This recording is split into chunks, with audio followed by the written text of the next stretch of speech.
Beautiful family, good evening. Welcome back. This is episode 2 for this evening. Uncle Mark's Noble Sit Self-Defense. What I want to talk about to you tonight is we want to go back to basics, which is the 5 principles of physical retaliation and the importance of your training incorporating these principles. Let me explain why.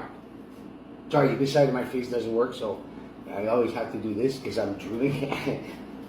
Love you guys. Pretty much what happens is that we're past awareness, we're past negotiation, de-escalation. At this point, the defecation just hit the ventilation big time and it's splattering all over.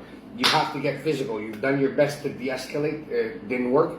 The person, kind of whatever, it gets physical. Short story long. So, at that point, your body goes into what we call fight, flight, or freeze.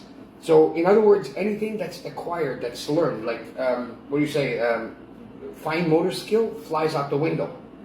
So the only thing that's possible in that state is what we call gross motor skills, right? So gross motor skills is eye gouging, quick knee, elbow, stuff that throwing a ball, for example, running, jumping, that you'll do instinctively.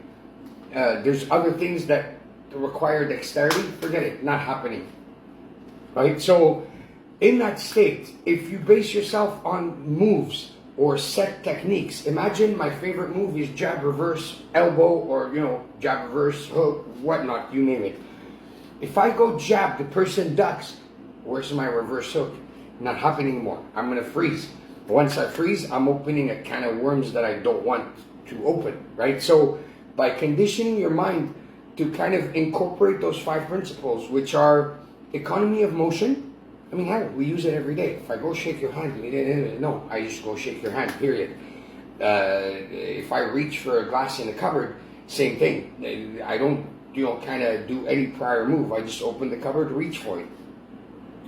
You see, it's the same motion as a throat shot. It's applied differently. For example, when I go tie my shoelace, right, I lift my knee. The same exact motion applied in different circumstances. So, economy of motion.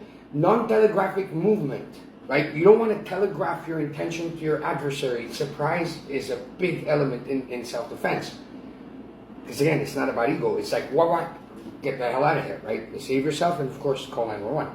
Then you have strike with your closest weapon to your opponent's closest target, no matter where you are.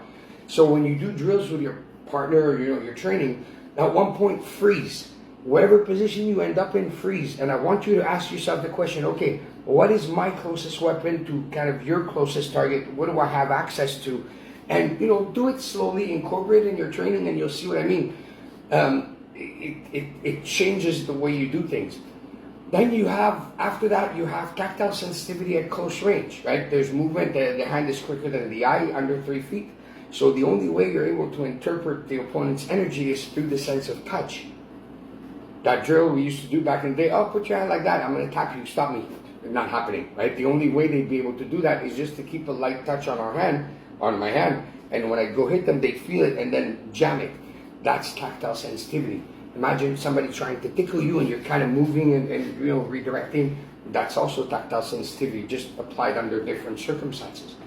Then you have primary, secondary targets. Secondary targets are good. It's just that, for example, a shot in the thing, first of all, it's very specific. Second of all, it takes a few seconds before it kicks in. If you do that, I pull out a blade, stab you, like I'm going to be fine in 10 minutes. You won't be, right? So, it's good if you don't have access to primary targets to go for secondary, and then to get a distraction, then to go to primary targets, eyes, throat. Because remember, you're doing the predator-prey shift. You're no longer the prey at that point. You're just... This eye doesn't care. Sorry, it's annoying. So you're no longer the prey. At that point, you just became the predator. I mean, imagine I put my hand on your face like so. How annoying is that? It's intrusive. Now imagine my hand is there and I'm raking, grabbing, tearing. I'm going, pardon my expression, ape shit on your face. Last thing you're thinking about is hurting me. You're thinking, oh fuck my face, right? So if I strike you after that and get the fuck out of there, call 911, explain to them, look, I have to defend myself. That's self-defense. Self-defense is not sitting there sparring for 10 minutes. That's not the point, right? So I'm going to stop yapping because we're almost at 5 minutes. Let me wrap this up. So 5 principles of physical retaliation: economy of motion, non-telegraphic movement, strike with whatever your closest weapon is to your opponent's closest target. At close range, use your sense of touch to determine where your adversary is, especially under 3 feet. Then, after that, you have the primary targets: eyes, throat, preferably the eyes. I'm weird that way. And secondary is the rest of the body. Anything else, basically. Anything that serves as, if you want, a distraction in order to get to the eyes and the throat and get the person in defensive mode so that we can get the hell out of there. Okay, hope you enjoyed. Have a good night. Namaste.